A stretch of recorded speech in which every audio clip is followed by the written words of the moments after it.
I'm a very impatient person. When I want something, I want it now, and I'll work relentlessly until it happens or until I get it. Some people say that's a bad thing, but over the last 5 years, it's worked out pretty well for me. You know, I've managed to become a millionaire by never using my university degree or having a regular 9-to-5 job, and I can work from anywhere in the world. And I know you clicked on this video because you're impatient too.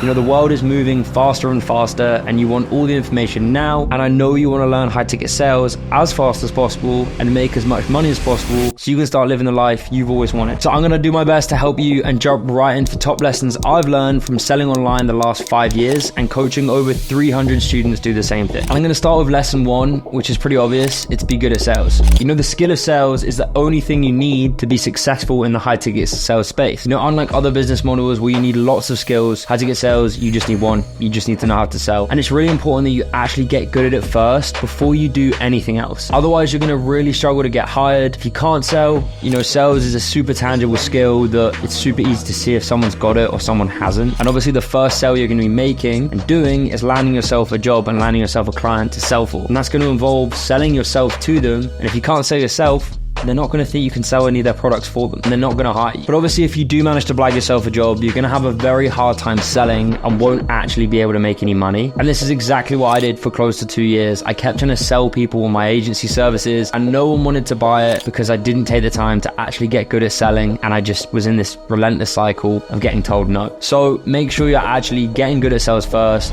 whether that be from a traditional or corporate sales job, buying into a mentorship, practicing with your friends, just to get those reps in and to get good is the first thing you need to do. And lesson 2 is to get your first role as soon as possible. Once you're confident in your own sales skills, you need to throw yourself out there, throw yourself in the ring and get a role. You know, even if it's a shitty one to start out, the best experience you're going to get is from actually taking live sales calls, because you can practice as much as you want, but nothing will compare to taking your first few sales calls. You're going to be scared, you're going to be shit, you're likely going to mess up, and you probably won't close anyone. But through those first few sales calls, you're going to learn a hell of a lot more and get better much faster than just running role players or practice sessions with your friends or people in a coaching program. You know, getting that first role out your way is super important. And by being on an offer and having a job already, it's going to help you land a better one much faster.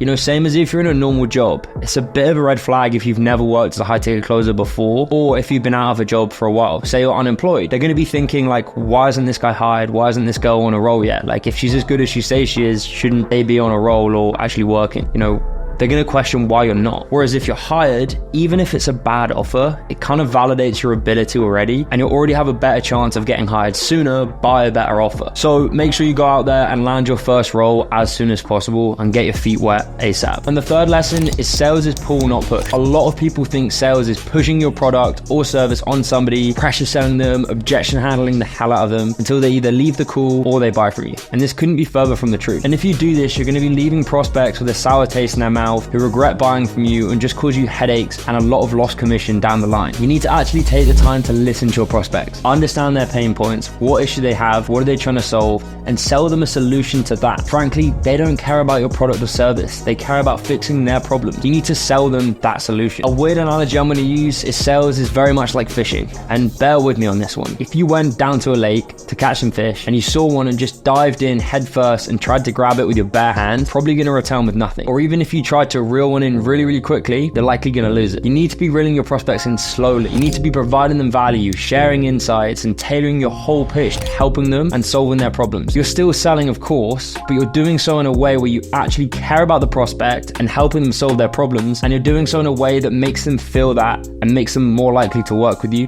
And obviously in turn, you're going to make more money. And the fourth lesson is relationships and network. It's the fastest way to get super successful in this space, land the best roles and make the most money. You just need to surround yourself with people doing the same thing or doing way better than you. You know, by exposing yourself to guys and girls who are already doing 10, 20, 30K a month, you're going to see that it's possible for you, and it's going to become way more real and tangible for you, because you're going to see all these people doing these big numbers that are no different to you, and see that you can achieve the same things if you actually work at it. And by joining sales communities, coaching programs, getting mentorship, or simply connecting with other people in the space, you're gonna hear about way more job opportunities that you otherwise would have missed out on. You know, the top 5% of people hiring don't go posting on job boards or Facebook groups. They're asking people in the space for recommendations, referrals of people they know are killers and they know would do super well in that role. You want to be in those circles. You know, you can get referred in, and your only way to do so is to network and connect with people that are actually in the industry. And of course, being a closer can be lonely too. You don't want to be closing sales calls behind Zoom calls with no one to talk to, compare to, collaborate with, or, you know, celebrate your wins with. And that's why having a solid community or network is so important. Hold you accountable.